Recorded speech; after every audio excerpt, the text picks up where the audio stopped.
Assalamualaikum warahmatullahi wabarakatuh. Pertemuan sekarang kita akan membahas mengenai bagaimana mengintegrasikan Internet of Things menggunakan cloud. Nah, kita lihat di sini bahwa ketika kita melakukan integrasi Internet of Things ini pasti ada beberapa perangkat yang harus dihubungkan ya dengan di sensor, microcontroller, aktuator, kamera dan perangkat pintar lainnya. Nah, dari kesemua perangkat ini, maka akan dikoneksikan ke layanan cloud ya melalui jaringan internet agar di mana data yang disimpan di dalam IoT-nya itu bisa disimpan, diproses, dianalisis, dan dikendalikan dari jarak jauh. Nah, pada sistem ini di mana perangkat IoT mengumpulkan data ya dari lingkungan atau dari sekitarnya. Contohnya seperti kita menggunakan sensor ya, gitu. Mengambil data dari beberapa sensor, lalu data dikirim melalui jaringan internet. Terus setelah dikirim maka data tersebut akan disimpan ya melalui cloud. Itu kalau data kita sudah memiliki data, maka data yang kita miliki tersebut itu bisa diolah ya. Lalu pengguna juga dapat memantau dan mengontrol perangkat melalui aplikasi web ataupun mobile. Nah, contoh misalkan di sini ada sensor suhu yang mengirim data ke cloud setiap 5 detik, lalu data ditampilkan dalam bentuk grafik dan aplikasi. Terus jika suhu terlalu tinggi, maka cloud itu akan mengirim perintah untuk menyalakan pas otomatis. Nah, adapun arsitektur ini sebenarnya kalau arsitektur IoT ini itu sudah kita bahas di arsitektur Internet of Things ya. Ini hanya sekilas saja. Jadi di dalam arsitektur IoT itu ya tentunya ada 4 hal ya, 4 hal tersebut ya, dari mulai lapisan sensor ya atau perception layer, terus ada network layer, ada cloud layer, dan application layer. Kalau layer ini itu berfungsi mengumpulkan data dari lingkungan sekitar, misalkan suhu, terus besaran cahaya, terus kalau kita menggunakan sensor kelembaban atau moisturizer ya, kelembaban dari tanah, terus juga debit air dan banyak lagi lah. Nah, lalu nanti oleh network layer akan dikirimkan data dari perangkat ya, data dari perangkat ke cloud. Terus selanjutnya dari cloud layer ini merupakan bagian utama sistem dan layer ini antar muka pengguna. Nah, ini bagaimana cara kerja integrasi IoT dengan cloud ya. Terdiri dari beberapa langkah. Langkah pertama yaitu mana sensor membaca data ya, mana sensor suhu itu memiliki data sekitar 30 derajat Celcius, lalu sensor ppm membaca 800 partikel per million.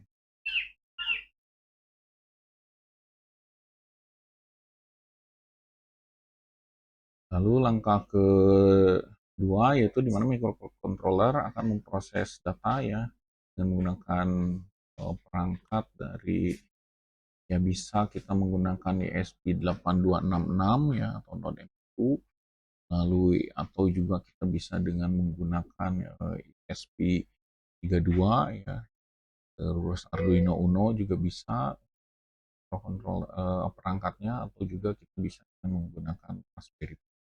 Lalu apa yang bisa dilakukan oleh microcontroller tersebut yaitu membaca sensor, mengubah data analog ke digital, terus menyiapkan data untuk dikirim.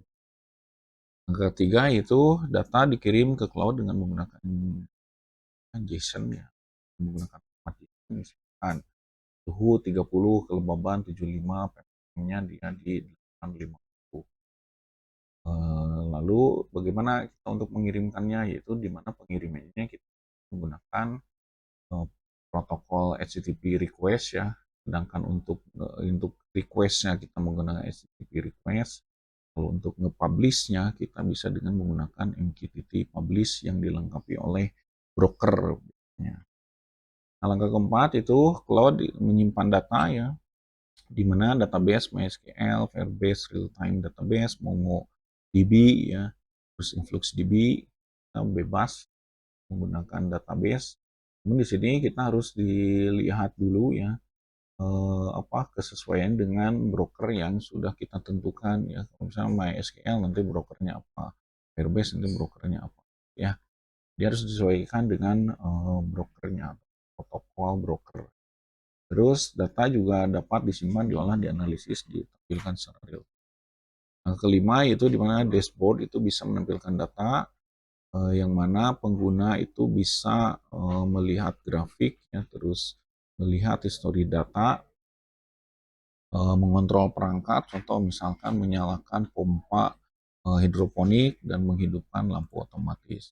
Ini ada pun beberapa jenis protokol yang bisa kita gunakan, misalkan HTTP ya, ini merupakan protokol yang paling umum.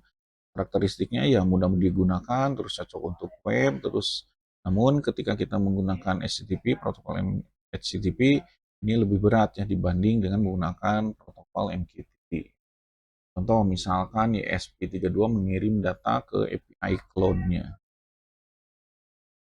Nah, terus yang selanjutnya itu kita bisa kalau dengan menggunakan IoT ini rata-rata sih banyaknya ya project-project itu menggunakan protokolnya MQTT. Dimana di sini karakteristiknya ya cepat, ringan, bandwidth-nya lebih hemat dan cocok untuk menampilkan data secara real time. Dan di MQTT ini konsepnya itu menggunakan publisher ya, terus broker ya, dan subscriber. Contoh broker yang bisa kita gunakan yaitu Mosquitto, HiveMQ, dan MQX ya. Terus ada lagi protokol selain MQTT, ada CoAP ya, protokol ringan ini berbasis UDP, digunakan pada sensornya yang berdaya rendah, atau juga kita bisa menggunakan embedded system ya, atau sistem yang bisa di sistem ditempel-tempel gitu ya. Terus dari segi hardware yang digunakan ya sama lah ya apa yang kita gunakan, jadi tergantung apa project yang kita lakukan. Kalau misalkan kita menggunakan sensornya untuk hidroponik ya, berarti kita harus menggunakan sensor PPM TDS ya, TDS. Terus ESP32 atau 8266 ya. Terus bisa juga kita pakai Raspberry Pi atau juga dan ini router WiFi ini harus tersedia ya. Kalaupun tidak ada router atau router WiFi ya kita bisa dengan menggunakan handphone ya di tethering. Terus untuk software Arduino IDE, Node-RED, Python, terus MQTT broker ya. Nah, untuk cloud service contoh misalnya kita menggunakan Blink ya, itu dashboard mobile, control real time mudah digunakan contoh untuk pemula. Nah, ini kalau misalnya untuk project-project ringan ya, apakah alat tersebut bisa berjalan atau tidak gitu. Ini bisa dengan menggunakan Blink ya, jadi project-project ringan. Nah, kalau misalnya kita menggunakan ya untuk tugas akhir yang saya sarankan cloud-nya yang pakai Firebase ya. Fiturnya itu di mana database-nya real time, authentication, hosting, cocok untuk mobile app ya. Jadi bisa nanti kalian bisa membuat mobile app kayak Android gitu ya, berbasis Apple ya. Ini bisa dengan menggunakan Firebase. Terus monitoringnya ini lebih real time ya. Ini yang saya sarankan nih, ini dikasih tanda ya kalau misalnya TA paling paling yang paling boleh ini ya dengan menggunakan Firebase ya. Atau juga kalian mau pakai AWS juga nggak masalah ya, ini Amazon ya. Di Amazon fiturnya skalabilitas besar, tapi ini sih biasanya terlalu besar ya, kecuali kalau misalkan project IoT kita digunakan untuk untuk menganalisis suatu data ya dengan menggunakan machine learning ya. Ini cocok untuk industri dan smart city ya. Jadi nanti keluar keputusan ya. Ini keputusan atau prediksi lah ya. Misalkan untuk memprediksi kemacetan gitu ya. Atau memprediksi kira-kira Ini kalau misalkan dengan jumlah volume kendaraan besar itu terjadi collision atau tabrakan itu seberapa persen. Nah, ini bisa dengan menggunakan AWS IoT. Nah, ini contoh misalkan kita menerapkan cloud IoT hidroponik ini menggunakan Firebase. Nah, di sini di mana sistem IoT hidroponik berbasis cloud, sensornya itu untuk membaca kondisi tanaman, terus mikrokontrolernya bisa menggunakan ESP8266, terus cloud Firebase-nya sebagai database real time ya, terus aplikasi web atau mobile untuk monitoring. Tujuannya yaitu untuk monitoring nutrisi hidroponik secara real time, terus monitoring suhu di kelembaban dan lain sebagainya ya. Nah, untuk arsitekturnya kurang lebih seperti ini ya.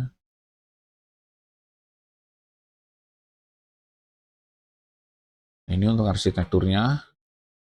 Nah, seperti ini ya. Jadi misalnya kita menyiapkan ini dari sisi hardware-nya, ya, kita menggunakan ESP32, nanti WiFi, ini connect ke Firebase Cloud. Nah, nanti dari Firebase Cloud-nya ini akan tampil di dashboard Android atau web ya. Lalu nanti monitoring dan kontrol atau pengendaliannya kita lihat di namanya ini interface-nya ya. Jadi nanti kita bisa buat dashboard-nya nih di sini. Ini hasil yang ditampilkan. Ini untuk pengaturan. Jadi kalau misalnya kita mau mengatur beberapa parameter dari sensor gitu, nah bisa di sini gitu ya, di dashboard Android atau webnya. Nah, komponen yang digunakan yaitu ESP32, ini microcontroller utama ya, sensor TDS, ini mengukur nutrisi, terus sensor pH, ini mengukur keasaman air, DHT22 mengukur suhu dan kelembaban, terus relay modul ini untuk mengontrol pompa, terus pompa air ini untuk sirkulasi, nutrisi, dan adaptor 5 volt ya, ini untuk satu daya itu disebut sebagai power supply ya, sebagai power supply-nya. Nah, apa fungsi Firebase dalam sistem? Yaitu untuk menyimpan nilai ppm, nilai pH, suhu, dan status pompa ya, apakah dia menyala atau tidak. Terus sinkronisasi real time ini di mana data dapat berubah langsung muncul pada aplikasi, terus monitoring jarak jauh ini pengguna dapat melihat dari smartphone, terus laptop dan website. Lalu kontrol perangkatnya, misalkan kita bisa menyalakan pompa air dari aplikasi ya, atau mengubah mode otomatisnya menjadi manual ya, misalkan kita di ppm sensor itu membaca ya, kalau misalnya kita terdapat ppm kurang dari 800 ppm, maka otomatis akan menumpahkan si cairan nutrisi ya, diantaranya antara nutrisi A dan nutrisi B gitu. Nutrisi pulpnya dia akan terbuka atau mau dipompakan, itu harus ada dua pompa. Nah, biasanya untuk AB mix ini komposisinya antara A B-nya itu sama gitu ya, tidak boleh A-nya lebih besar, B-nya lebih kecil atau kebalikannya. Jadi itu biasanya sih kita atur sama ya untuk AB mix itu, sehingga menghasilkan partikel per millionnya. Lalu juga kita bisa mengatur bahwa si pompanya menyala itu secara manual gitu ya. Jadi kita berdasarkan script. Jadi saya mau menyalakan pompa, nyalain gitu kan. Mau memberikan nutrisi di ketika lebih dari 800, saya mah nggak mau lebih dari kalau lebih 800 atau lebih dari sama dengan 800 kan ketika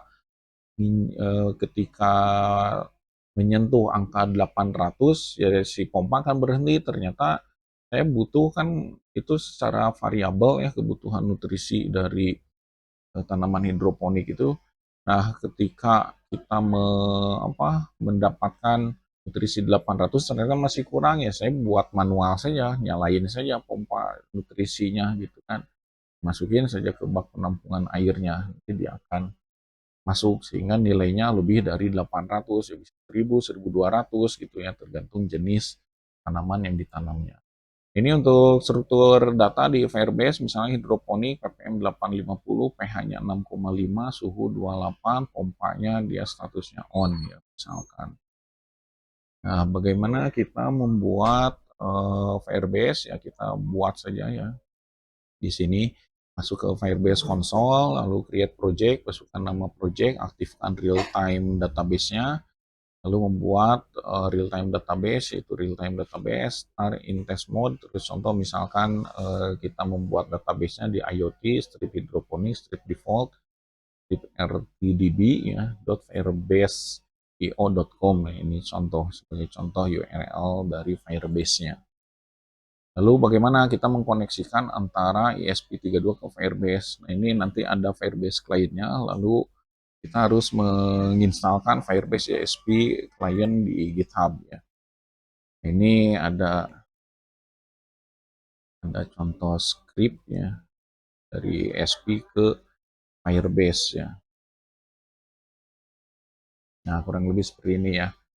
Nah, jadi include Firebase client. Nah, ini biasanya kita akan mendapatkan API key dari Firebase-nya ya.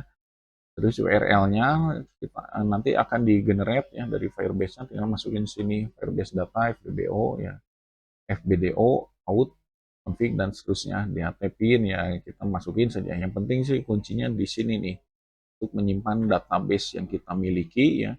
Nanti yang disimpannya ini serial begin untuk output ke serial monitor. Nanti yang muncul, nah ini ya suhu, terus nilai TDS, nanti yang nah ini nih data terkirim misalkan ke Firebase, yang muncul di Firebase-nya adalah suhu ya, berdasarkan suhu dan TDS-nya. Kalau di sini hanya suhu dan nilai TDS-nya. Nah, karena di sini kita menggunakan dua sensor ya, jadi tidak bisa menggunakan eh, apa, ESP8266. Jadi saya sarankan kalau misalkan kita menggunakan lebih dari satu sensor, itu ya lebih baik kita pakai ESP32 ya, di ESP32, jangan yang 8266. Nah, kurang lebih seperti ini ya untuk setting up ke Firebase-nya. Ini sama lah ya, layout-nya di GPIO 34 ya, DHT, ISP. Nah, ini nih ada dua ya, datanya dia di GPIO 4 gitu. Nah, ini menggunakan dua pin di SP-nya ya. Jadi dua sensor ini di dua pin. Ini mirip kayak apa, Arduino Uno lah. Arduino Uno itu slotnya banyak tuh. Kalau ESP8266 itu hanya satu saja ya. Ini cara kerja programnya. Langkah pertama yaitu terhubung ke WiFi. Langkah keduanya membaca suhu dari DHT22, nilai TDS sensor M, data dikirim ke Firebase real time database. Terus langkah keempat aplikasi membaca data dari Firebase secara real time ya. Nah, ini untuk ininya ya, status di Firebase-nya. Nah, bagaimana monitoring ke aplikasi webnya? Nah, nanti untuk ke aplikasi webnya, klik icon web ya, terus copy konfigurasi Firebase-nya, ini masukin saja ke halaman webnya. Ini contoh, ada contoh script HTML yang koneksi ke Firebase-nya ya. Mungkin kalian mau penelitian IoT yang menggunakan halaman HTML. Nah, ini nanti, nah ini import, nanti ini dari Firebase-nya, jadi tinggal import saja ya. Kalau ini tidak perlu ada API khusus ya, jadi tinggal memanggil saja ya, memanggil data dari ini nih, jadi tinggal import saja. http://gsstatic.com ya, Firebase JS 10.12.2 Firebase app.js ya. Import berarti get database ref on value from ini ya. Ini sama nih dengan yang ini. Terus oh iya, ini juga sama ya, Firebase config, ini API key-nya. Oh iya, ini tetap ya harus pakai API dari Firebase-nya ya. Jadi ada API key-nya. Terus nanti untuk project-nya ya tergantung kita memberikan nama project ID-nya apa. Terus database URL-nya ini ya, firebase.io.com. Jadi nanti ini tergantung dari project yang kita buat. Terus project appspot.com ya, dan seterusnya lainnya. Ini nih intinya, kita harus ada API key dari Firebase-nya dan seterusnya ya. Ini untuk memunculkan data nanti di halaman HTML-nya, kurang lebih seperti itu. Nah, cara menjalankan dashboard ya tinggal bikin saja lah di sini ya. index, terus ganti konfigurasi di Firebase-nya, Firebase nanti API-nya dan database URL yang tadi di HTML browser. Ya nanti muncul misalkan seperti ini ya hasilnya. Misalkan hydro stripdesk.co.id lah kurang lebih seperti ini ya untuk di halaman HTML-nya akan muncul ya. Lalu bagaimana untuk ini untuk menambahkan kontrol pompa ya, kita tinggal menambahkan on click pompa on ini berupa button ya. Terus import ini juga sama ya seperti tadi yang ada di script di sana. Terus cara kerja kontrol pompa on atau pompa off ya. Nah, ini untuk membaca status pompa. Jika status pompa on maka digital write, replay, pin ya, high. Terus ini untuk menambahkan grafik ya, chart.js, Apex chart ya, kegunaan yaitu untuk menampilkan grafik suhu, PM dan grafik A. Ini masih bebas ya kalau kesininya. Kalian mau menampilkan grafik, terus mau menampilkan tabel dari database itu nggak masalah secara real time. Ini untuk keamanan, nah ini untuk keamanan di Firebase-nya ya, ketika kita menentukan rules-nya, ini untuk read write-nya ini jangan true ya, ini jangan true tapi di false saja karena ini nantinya database akan menjadi terbuka, jadi gunakan autentikasi untuk keamanan, jadi untuk yang dipublish saja oleh orang lain jadi tidak bisa melakukan hacking ya ke halaman website kita ya. Nah mungkin itu yang bisa saya sampaikan ya, semoga kalian jika ngambil TA-nya menggunakan IoT ya minimal kalian harus menggunakan Airbase ya. Jadi tinggal dikolaborasi dengan halaman website kalian ya yang sudah saya sampaikan tadi ya. Berarti ada API dari Airbase-nya.